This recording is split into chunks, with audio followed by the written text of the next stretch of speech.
Untuk acara selanjutnya yakni sambutan Kepala Sekolah SMP Negeri 2 Tulaan kepada Bapak Gunawan Sarjana Pendidikan Magister Pendidikan dipersilakan.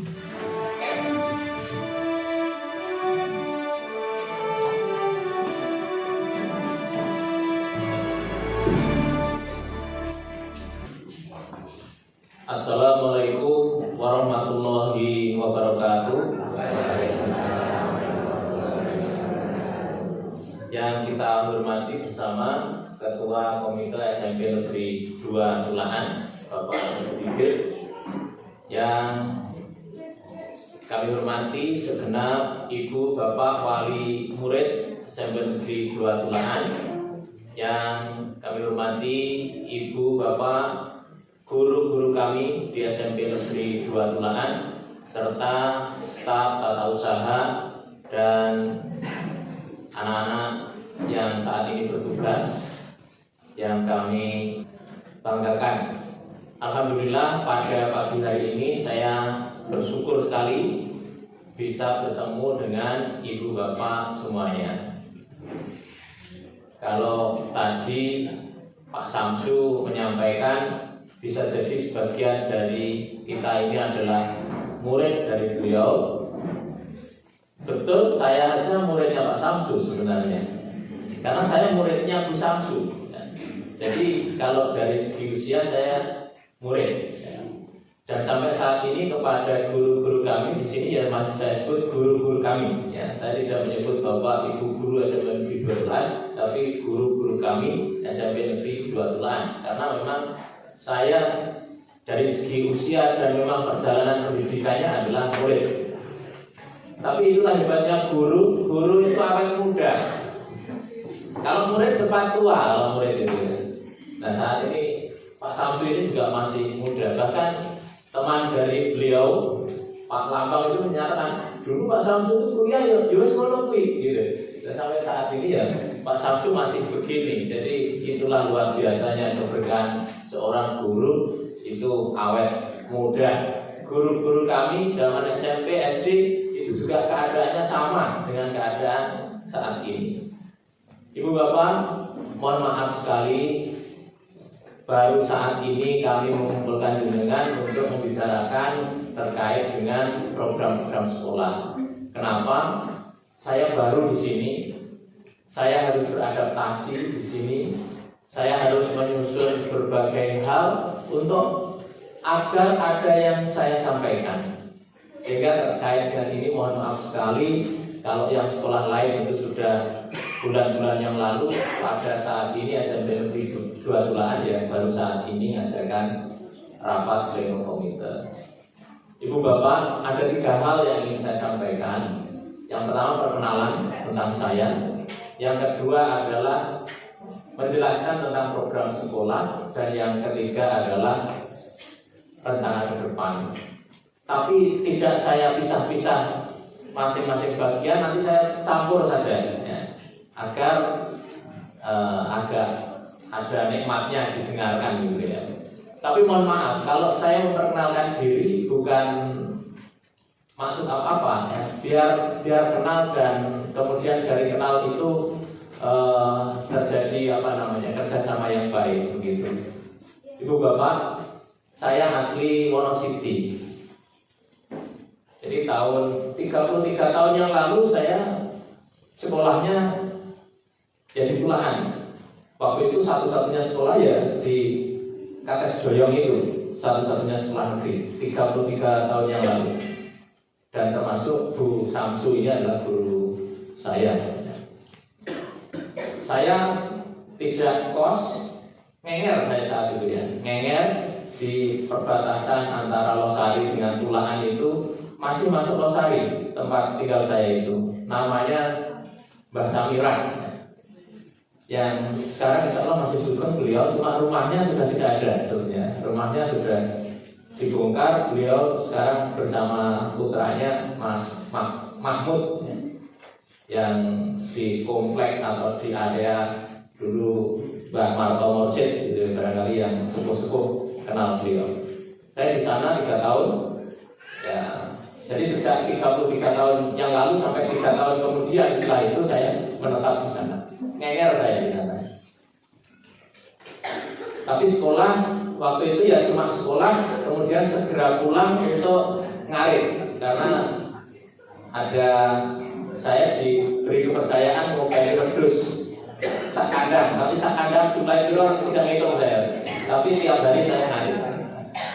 Kemudian SMA saya ke SMA 1 Ngadirojo, sama juga saya mau beli wedhus dan ngelihat orang.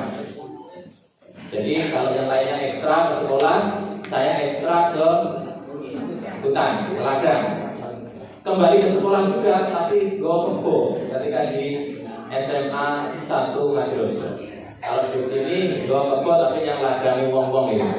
Kalau sudah musim kemarau, saya tahu di sini kalau sudah musim kemarau, kalau cari rumput gengak. Karena kalau bawah nggak ada rumput, yang ada adalah bangsa limprek, kemudian macam-macam itu, salungi. Ya.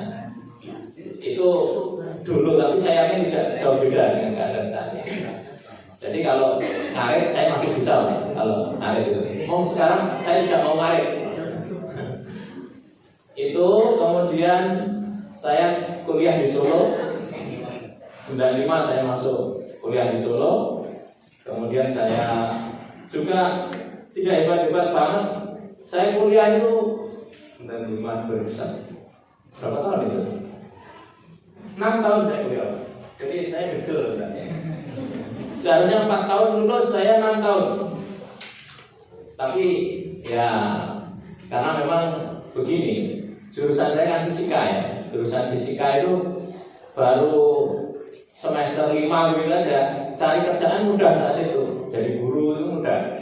Nah, saya juga begitu. Selesai kuliah itu nyambi kerja di sekolah. Ngajar juga jamnya banyak. Nah, ketika tugas akhir itu konsultasi dosen sulit ketemu. Ya akhirnya molor-molor gitu, itu yang terjadi. Tapi tidak masalah begitu. Ya kebetulan begitu lulus, kemudian ada peluang. Sebelum ada peluang CPNS, itu saya mau ngabdi di SMA 1 Ngadirojo.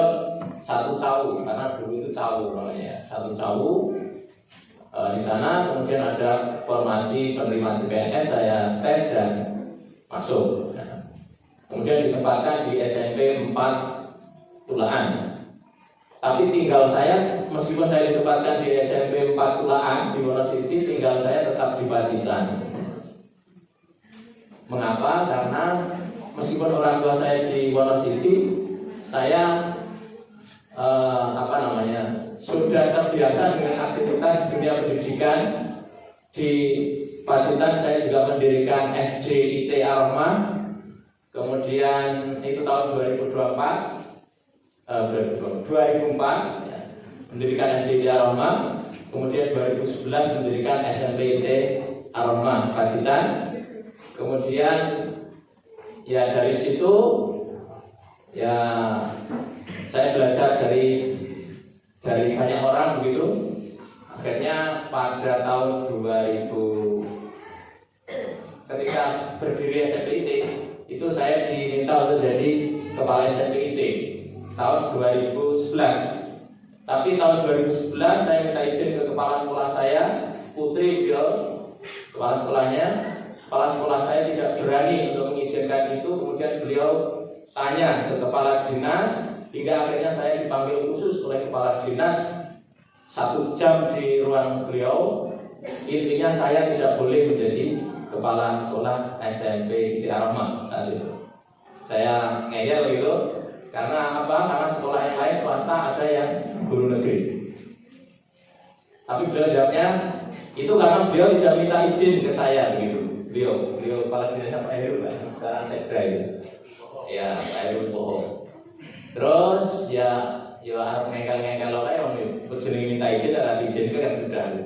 Hingga akhir pernyataan beliau, ya mohon saya dibantu gitu Pak Heru. Mohon saya dibantu karena saya khawatir ketika ada LSM macam-macam kemudian menanyakan status jenengan, saya sulit untuk memberi penjelasan.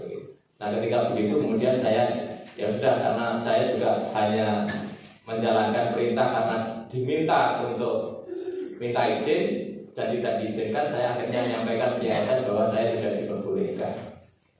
Itu tahun 2011 ketika awal berdiri SMPIT. Kemudian tahun 2014 kepala sekolahnya ganti, di Tulaan itu ganti Pak Manto. Di sini saat itu kepalanya adalah Pak Paroso, saudara saya. Pak Paroso. Nah, ketika di sini Pak Paroso, itu saya juga kembali diminta oleh yayasan untuk menjadi kepala sekolah. Tujuannya adalah untuk memperjuangkan SMPIT berakreditasi memperoleh predikat A. Dan tercapai itu, memperoleh predikat A. Saya 1 tahun di sana menjadi kepala sekolah dan memperoleh predikat A. Setelah itu saya mundur dari kepala sekolah karena tujuannya cuma mengantarkan sampai akreditasi A. Jadi kalau terkait dengan kepala sekolah, saya sebenarnya sudah pernah mengalami kepala sekolah sejak Pak Paroso di sini. Ya. Pak Paroso di sini, Pak Muhammad Kasman di SMP 1 Tulaan. Gitu. Kemudian yang SMP 3 itu entah Pak Warni, entah siapa ya waktu itu. Jadi itu kami berinteraksi dengan beliau-beliau itu, dan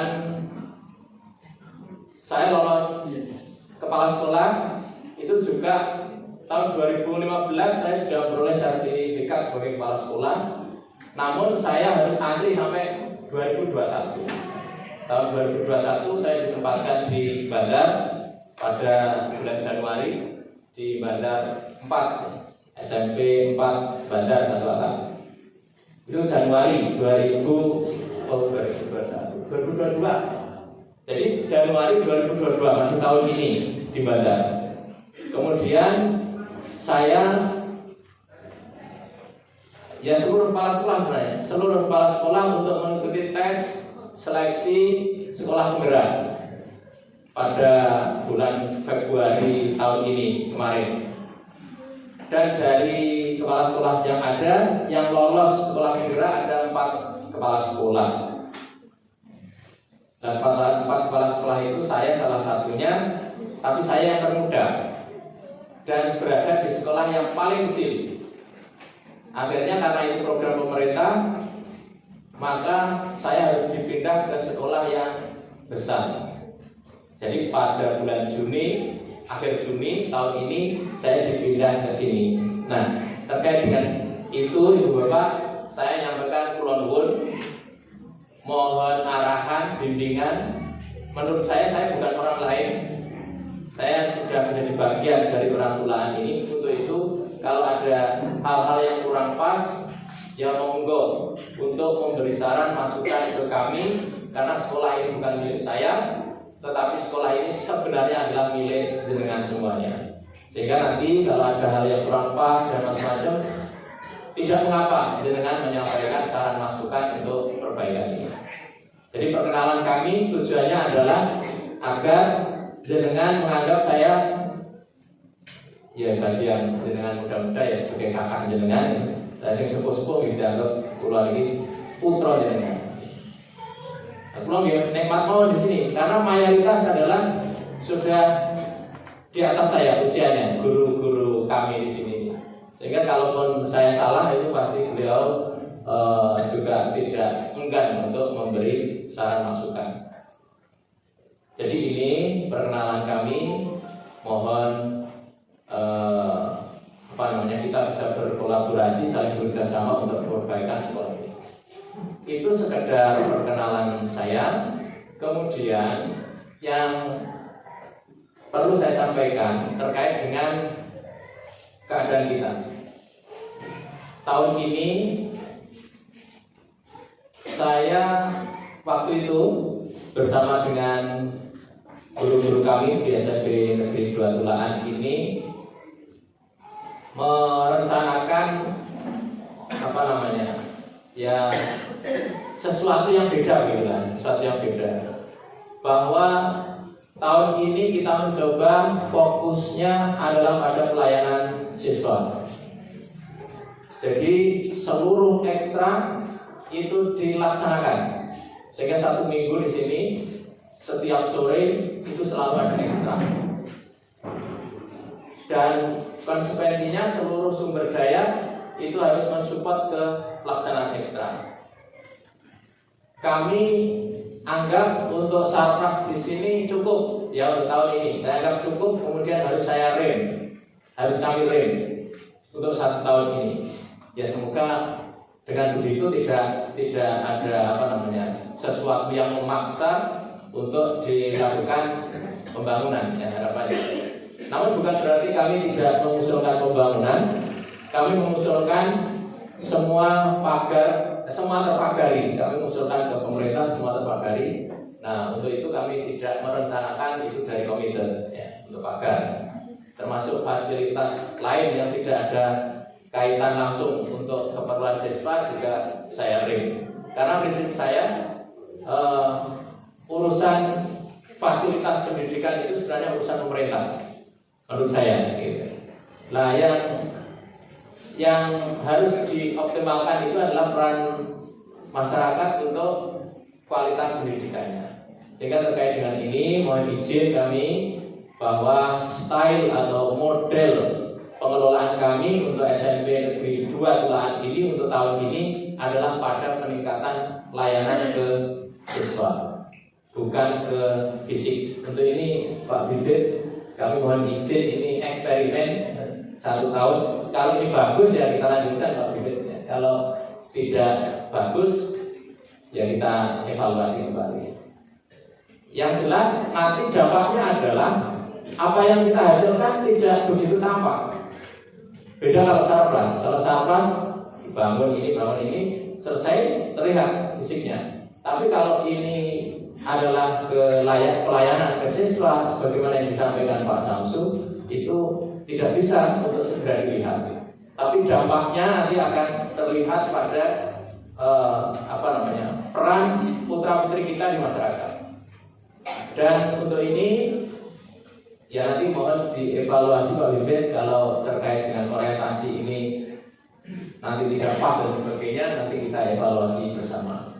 Ibu Bapak, untuk SMP Negeri 2 Tulaan ini saat ini kita menggunakan 2 kurikulum.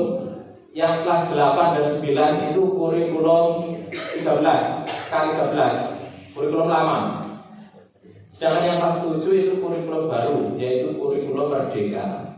Dan alhamdulillah SMP Negeri 2 Tulaan adalah termasuk yang perdana menerapkan atau mengimplementasikan kurikulum Merdeka.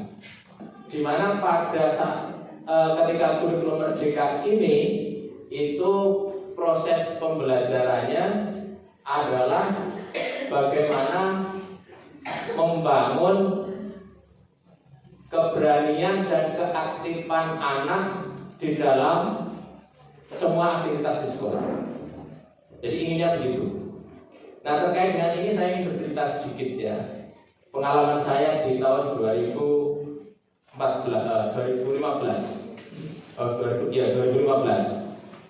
Di SMP Ikaromah itu dulu hanya 1 kelas, Pak. Seangkatan itu 1 kelas. Jumlahnya tidak sampai 30 anak. Anaknya unik-unik. Unik ya. Kalau saya bilang unik itu mungkin kalau vulgar saya sampaikan itu adalah beling-beling ya. Anaknya beling-beling ya. Tapi nanti saya ubah unik ya. Anaknya unik-unik. Jadi kalau diajar itu macam-macam keadaan anak. Iya ada sing turu, ada sing glosoran, ada sing dolanan di macam-macam saat itu. Untung saya jadi kepala sekolah yang tidak berada di sekolah pada saat jam kerja. Jadi saya hanya dilapori guru saja lewat WA, berita gini-gini. Jadi anaknya unik-unik. Tapi yang unik lagi Bapak Ibu, pada saat lomba ke Surabaya, ada lomba tingkat provinsi waktu itu, semua anak dilombakan 1 kelas itu. Jadi kontingen sabis. Lomba piala itu lebih dari 30 piala membawa pulang. Ya, jadi itu saya berpikir, oh ternyata anak yang ketoknya begitu itu sebenarnya dia punya potensi dan memang harus diladeni yang berbeda-beda. Terus dari situ saya mengambil hikmah ya, bahwa kepada Bapak Ibu guru ini termasuk ya jenengan yang sepuh, kalau anak-anak kita unik itu harap kita bersabar dulu. Barangkali kita belum tahu strateginya, barangkali. Tetapi kalau anak ini sudah bisa tersentuh pada bagian yang membuat dia memaksimalkan potensinya, bisa jadi luar biasa. Maka kepada Bapak Ibu guru, kita harus berusaha sabar untuk kadang menghadapi anak-anak yang unik, termasuk ibu bapak semuanya. Kita diberi amanah anak kita ini dengan keunikannya itu adalah ya ujian bagi kita. Kalau kita sabar dalam sabar bukan berarti ngetoknya loh ya, tapi sabar mengikuti berbagai kesulitan yang terjadi. Bukan ngetoknya ya, ngetoknya jenenge ora tanggung jawab. Jadi ketika anak kita unik macam-macam itu ya, kita harus tetap mengupayakan dididik dengan baik, dengan sabar. Yang tidak kalah pentingnya adalah doa. Jadi Bapak Ibu guru nanti kalau menemukan anak yang memang unik, jurus terakhir tinggal pidongane ya. Nah ini yang makanya saya tidak menyampaikan bahwa SMP 2 ini bagus. Tidak, kita ini bagian dari masyarakat. Keadaan anak-anak kita itu variatif semacam itu. Yang terpenting bahwa di dalam mendidik tidak mengarahkan ke yang tidak baik, arahnya tetap yang baik. Namun dalam menuju yang baik itu memang berat dan harus diikuti dengan sabar. Itu yang perlu saya sampaikan. Dulu ada cerita teman saya ketika kuliah S2 itu, teman saya. Dia terkejut karena dosennya adalah teman SD-nya yang paling dedel katanya. Aneh ya? Dia cerita itu, dia daftar S2 di sana, itu ternyata dosennya adalah teman SD-nya yang waktu itu sangat dedel. Kok bisa ya? Ya ternyata bisa begitu. Kadang saya juga motivasi anak-anak diulang fisika, mudeng-mudeng gitu. Saya sampaikan, kamu jangan benci ke fisika ya, meskipun sulit dipahami. Itu persoalannya cuma karena kamu urung cukup umur, saya bilang gitu. Terus setelah anaknya nanti suwe-suwe mudeng dhewe, saya bilang gitu. Supaya apa? Anak tidak kemudian membenci belajar, membenci materi, apalagi membenci guru. Karena betul, memang nanti itu akan mudeng dhewe kalau sudah masanya. Tugas kita itu terus mendorong, terus memfasilitasi anak. Terus satu hal yang perlu saya saya tegaskan di sini, insya Allah tidak berat ini, bahwa putra putri kita jangan sampai putus hanya sekolah di SMP. Kenapa?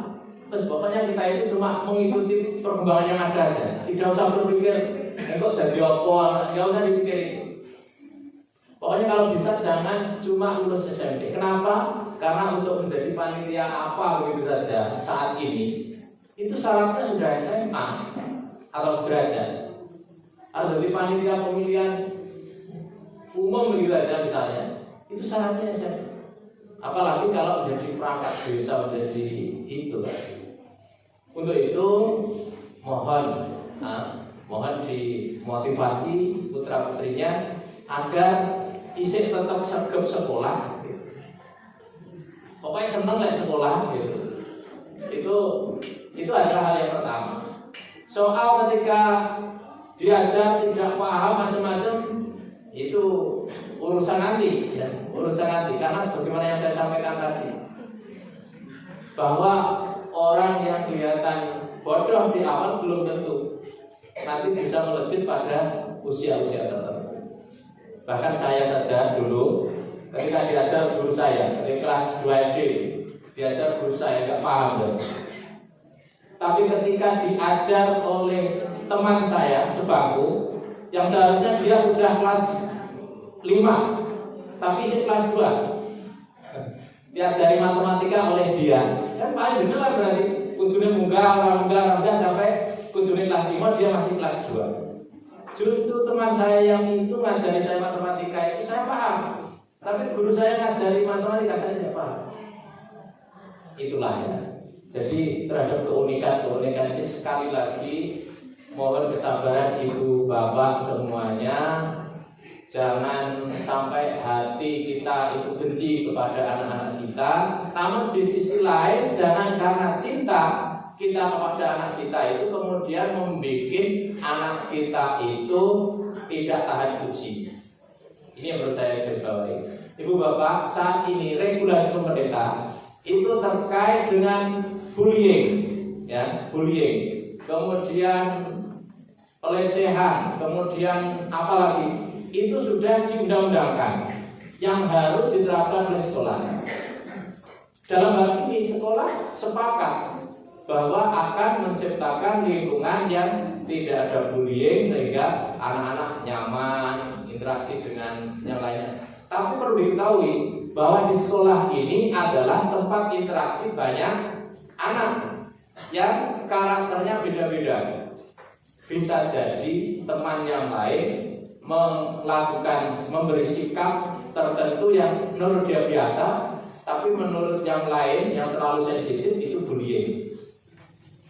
Terus peran kita bagaimana? Peran sekolah membuat itu tidak ada, tetapi pasti tidak bisa dihindari, pasti ada.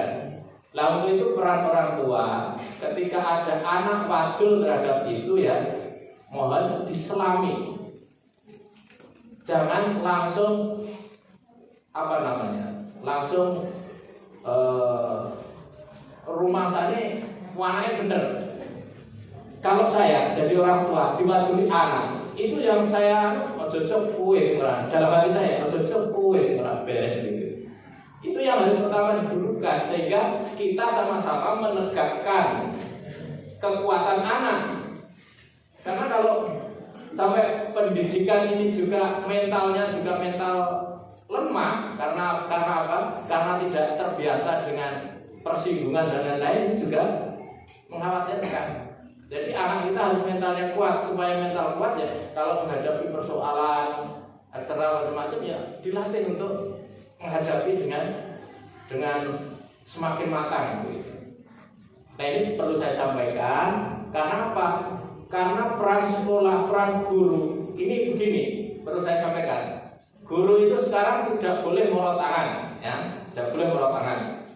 Termasuk juga hal-hal yang membuat tidak mengenakan itu juga tidak boleh. Dan jadi guru itu ibaratnya dibondo begitu, kayak mulang. Dibondo tangannya sikile mulang. Gitu. Itu keadaannya. Makanya kalau ini tidak kita pahami bersama, nanti bisa menjadi generasi kita ini generasi yang cengeng gitu. Ini yang perlu kita kita sadari bersama keadaan saat ini.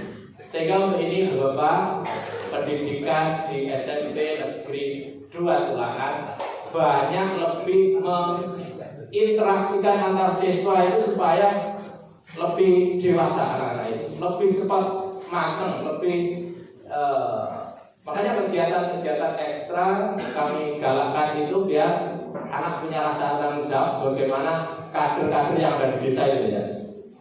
Nah, inginnya begitu. Sehingga ini mohon maaf sekali Ibu Bapak terkait style pendidikan di SMP Negeri 2 Tulangan ini sedang kami coba memfokuskan pada pelayanan pendidikan. Saya rasa itu secara garis besarnya. Kemudian Ibu Bapak terkait dengan apa yang disampaikan Pak Samsu, edaran yang ada di jenengan itu monggo kami direnungkan. Yang jelas itu sudah kami perhitungkan anggaran yang ada dari BOS itu tidak cukup untuk mengcover itu. Jadi anggaran BOS itu hanya cukup untuk operasional sekolah ya.